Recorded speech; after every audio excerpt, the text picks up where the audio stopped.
exclusively on ESPN Plus. UFC 313, Saturday.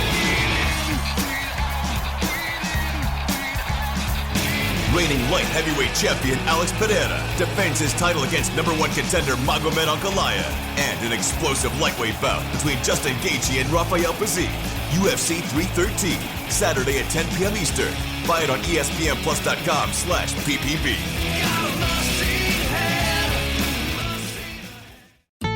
Building a portfolio with Fidelity Basket Portfolios is kind of like making a sandwich.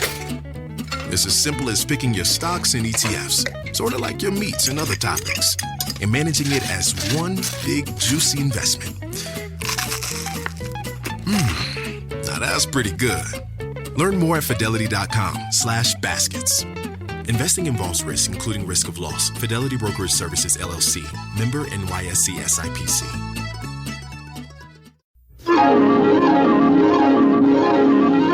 The following program is brought to you in living color on NBC.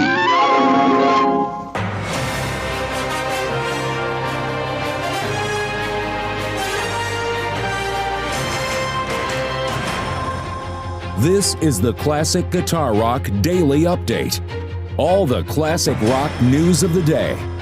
With your host, Jeremy Lunnan. Oh, we are live. Hey, how are you guys? Remember how I bragged all last week how good I did at doing an update every single day? And here it is Thursday when I'm doing my first update. I got no one to blame but myself. And we don't do politics. If congratulations are in order, congratulations. If condolences are in order, my condolences. But thank goodness that's all behind us now. Okay, now let's just talk about the important stuff like rock and roll. Okay, I don't care who you voted for. I'm just glad you're here. I love you no matter who you voted for. I don't care about your politics. So let's talk about the important stuff. Let me tell you what happened this week. It's been a week. Monday, I spent all day in the emergency room. About 8 a.m, my wife works at a school just in the neighborhood, just a few blocks away. So our normal morning routine is I get my one son, he gets on the bus really early. He's in a wheelchair, and so he has a special bus that comes and picks him up, and they pick him up early, like about 6:25. I'm loading him on the bus. So I do, and that's the morning routine. I get up early, get him ready, off to school. I work from home, so I can kind of run back, and I have some flexibility in my schedule. So then about 7:50 every morning, I then run my other boys. If I have time, I run them to school. If not, I run them to a city school bus stop down the road, just about 3 minutes, right? So about 8:30 Monday morning, and this has happened to me before, guys, the right side of my body goes numb. So I knew right away something was up. That lasted about 5 minutes, and then it subsided and my face got numb. So, of course, what am I thinking? I'm thinking I'm having a stroke. This was stupid. I'm not recommending you do this. I got in the car. I drove my boys to the bus stop 3 minutes away, came back, and then called my wife and said, I need you to take me to the emergency room. And so she did. And it kind of freaked us out at how, because by the time I got there, I felt pretty good. I mean, the numbness everything felt normal. I was feeling kind of lightheaded, but I wasn't in pain. I was lucid. I mean, and we get there and we go into the emergency room, and then I look at my wife, and we both kind of freaked out at how serious they took it, right? They rushed me straight back, and they're like saying, we got a stroke. And there's all kinds of people running around, and they're getting me ready. They lay me on and it was crazy. Well, to make a long story short, I had a TIA. They refer to those as mini strokes. So I had a mini stroke. Well, this exact same thing, I might have shared it with you about a year and a half ago. I play in a dad band, we play classic rock tunes. And right at the end of a gig, I had this exact same thing happen about a year and a half ago. And my drummer, who's a healthcare professional, he's a dentist, he called the ambulance right then and there. And I'm like, oh, dude, don't. He said, no, we're not going to mess around with this. We're calling the ambulance. Called the ambulance. So I got an ambulance ride a year and a half ago. They ran a bunch of tests. They didn't do an MRI. They did a CAT scan and some other stuff. And there was no, everything looked fine based on what they did. Well, Monday, they actually ran an MRI as well. And the neurologist said, you had a TIA. So I'm assuming I had a TIA a year and a half ago because it was exactly the same thing. Not only that, I had one on the day before the one a year and a half ago. It just went away. And I thought, well, maybe I'm getting a migraine because I get migraines. And sometimes with migraines, you get weird. So I potentially maybe had 2 TIAs a year and a half ago. Well, I know I had a TIA on Monday. And what they say is that if you have a TIA, you're more susceptible to have a full-on stroke immediately after, right? So I'm a little nervous. Obviously, I feel okay. I feel kind of weaker than usual. I always feel weak, but kind of weaker than usual. Took a few days off from work. They got me on some new meds. What's the moral to this story? The moral to this story, and they told me again this time, you did the right thing. You come in, you call, because what happens, especially men, we're the worst about this. It's embarrassing, right? You call the ambulance comes to your house. It's embarrassing. Or, you go to the emergency room. I was literally there like 9 hours. I was there all day on Monday, figuring all this stuff out.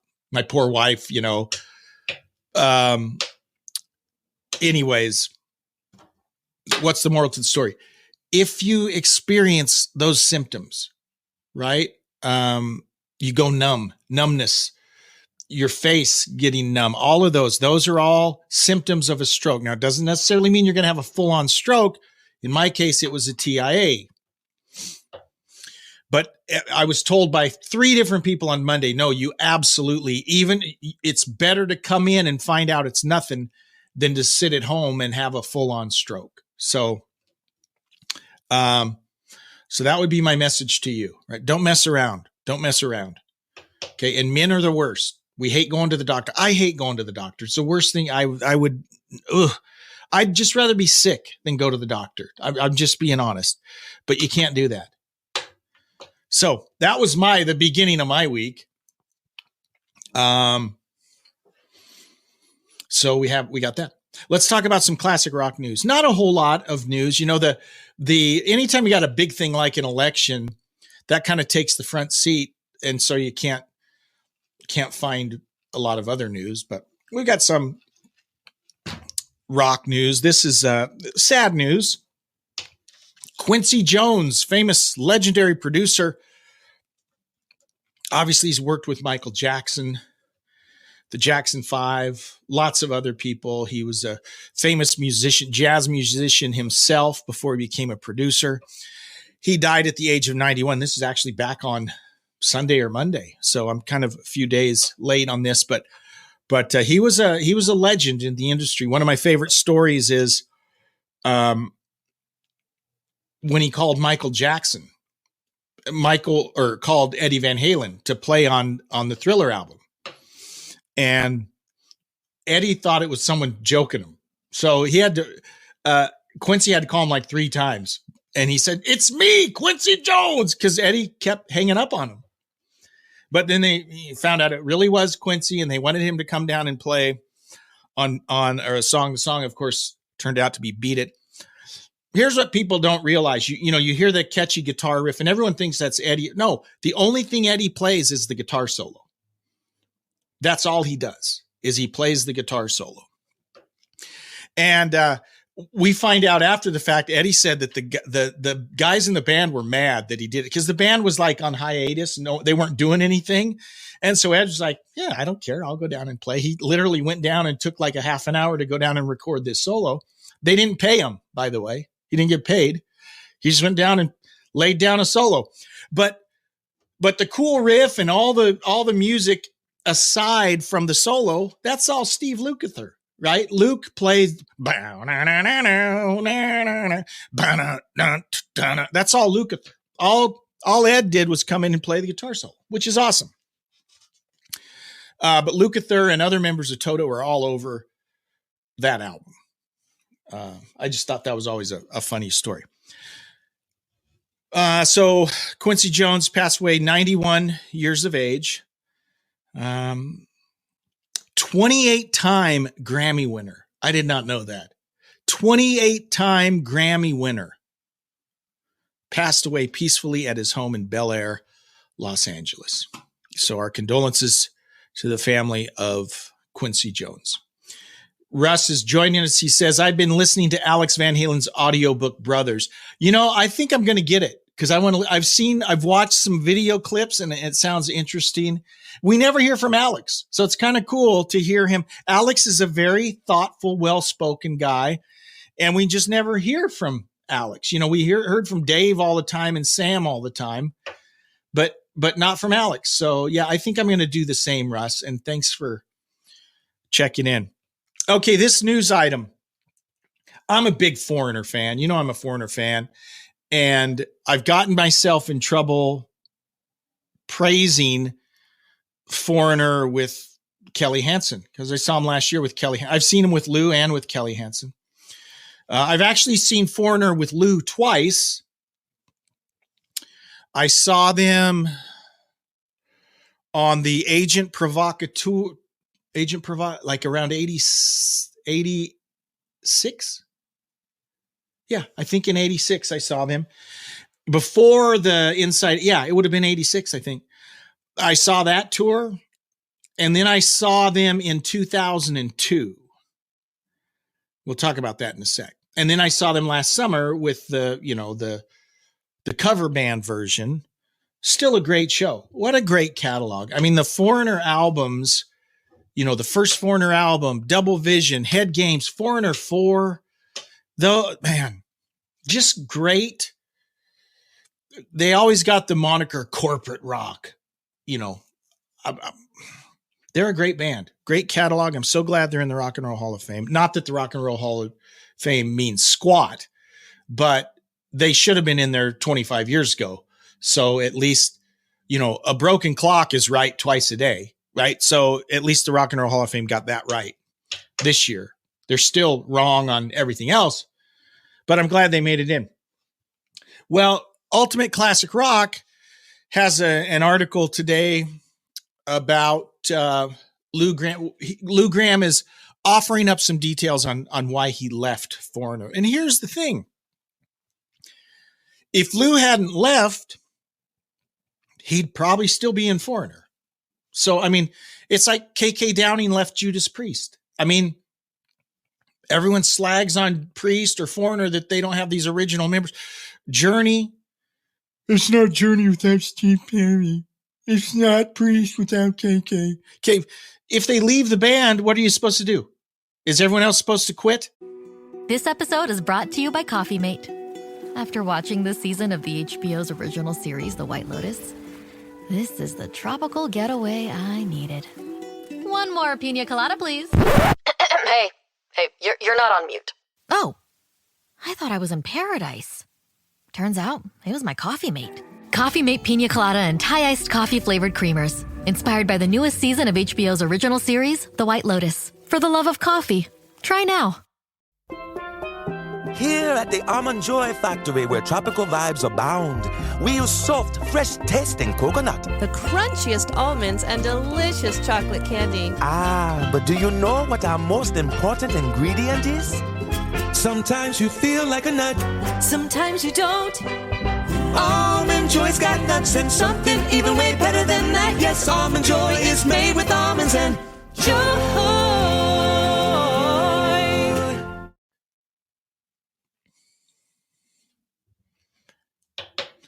So anyways, here's what Lou Gramm says. He says, in the late 90s, early 2000s, Mick and I began writing. So he left to do a solo career in like the late 80s, early 90s.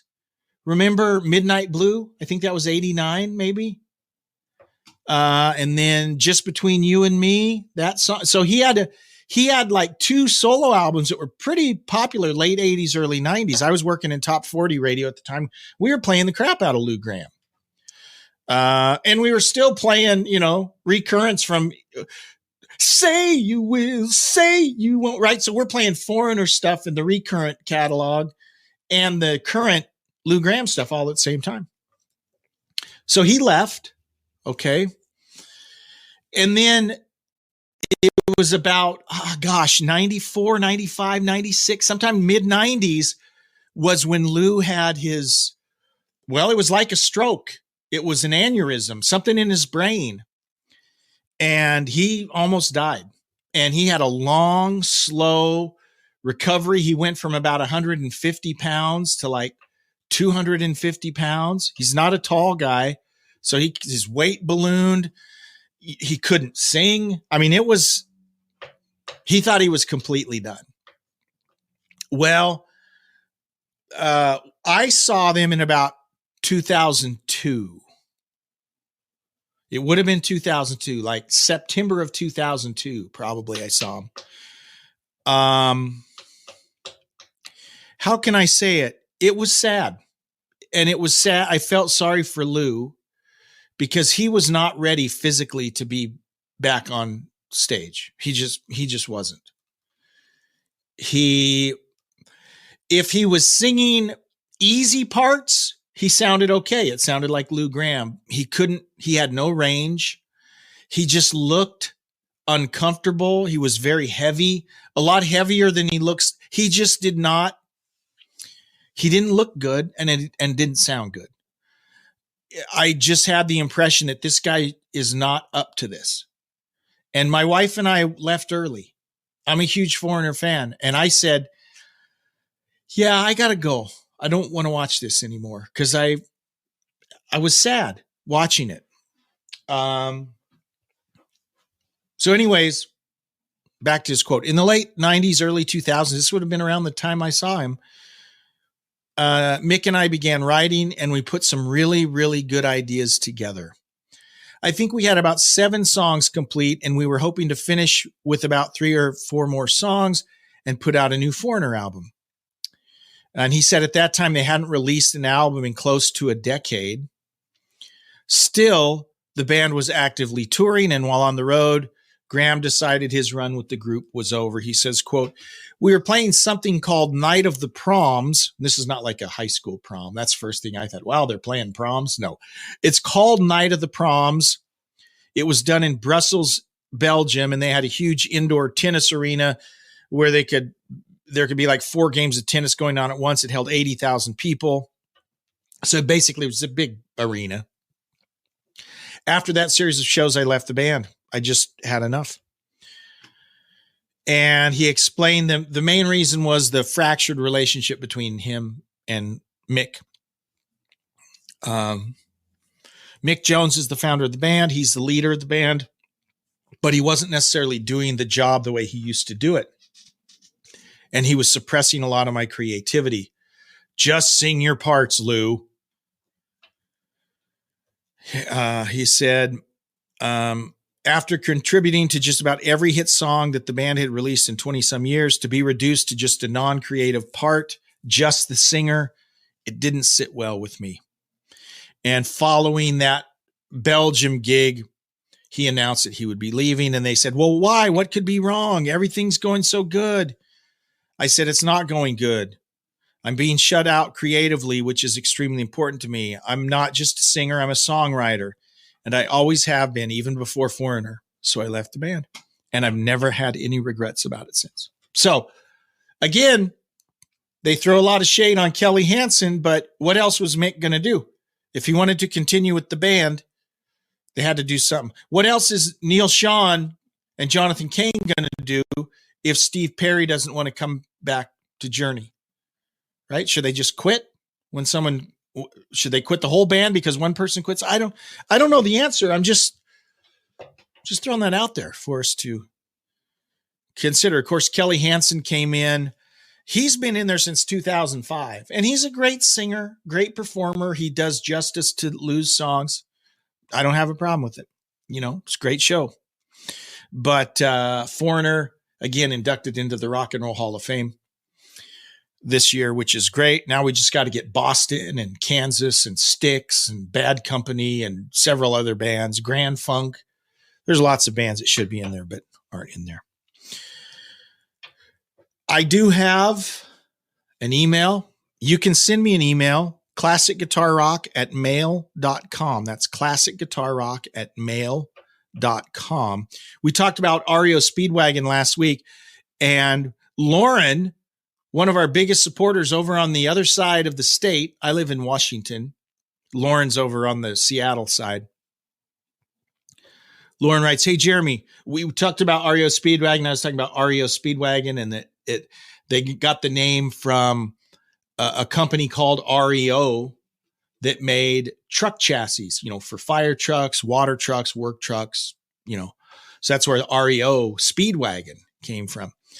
Lauren says, REO are the initials of Ransom Eli Olds, who also started Oldsmobile. My friend Jeff chimed in right after that too, and he told me he owns a auto parts store in Florida, so he's a car guy, and he's told me the same thing, that it was the same guy that started Oldsmobile, which was the actual first production car. How do I know this? I'm an Oldsmobile nut. I owned several of the 442s and Cutlasses when they were cool cars back in the late 60s, early 70s. Cutlasses were awesome. Yes. Have a great weekend. Thank you, Lauren, for checking in. There's another little knowledge we're dropping on you. The history of REO Speedwagon. Not the band, the car, the vehicle. Thank you so much, Lauren. Guys, let me plug the radio station now. We've got a new, can I say a new shift, a new show?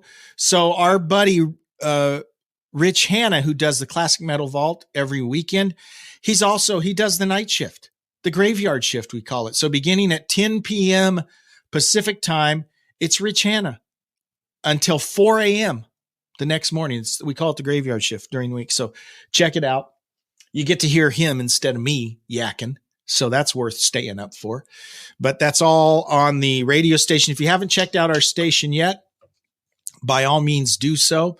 If you go to classicguitarrock.com, you got two buttons. It's really easy. Go to classicguitarrock.com. You click the CGR radio button or the podcast button.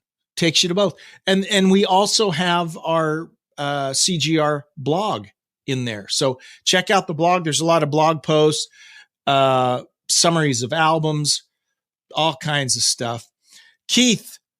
Hi, Keith. How are you? Keith is checking in. I was absolutely thrilled that Peter Frampton was added to the Rock and Roll Hall of Fame.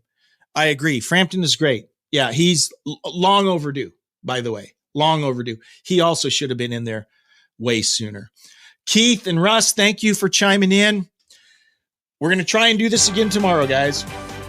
All right. Thank you so much. Live long and prosper. We'll see you. Bye-bye. What you just said is one of the most insanely idiotic things I have ever heard. Thanks for listening. You can email Jeremy at classicguitarrock@mail.com. Everyone in this room is now dumber for having listened to it. Tune in each weekday for the Classic Guitar Rock Daily Update.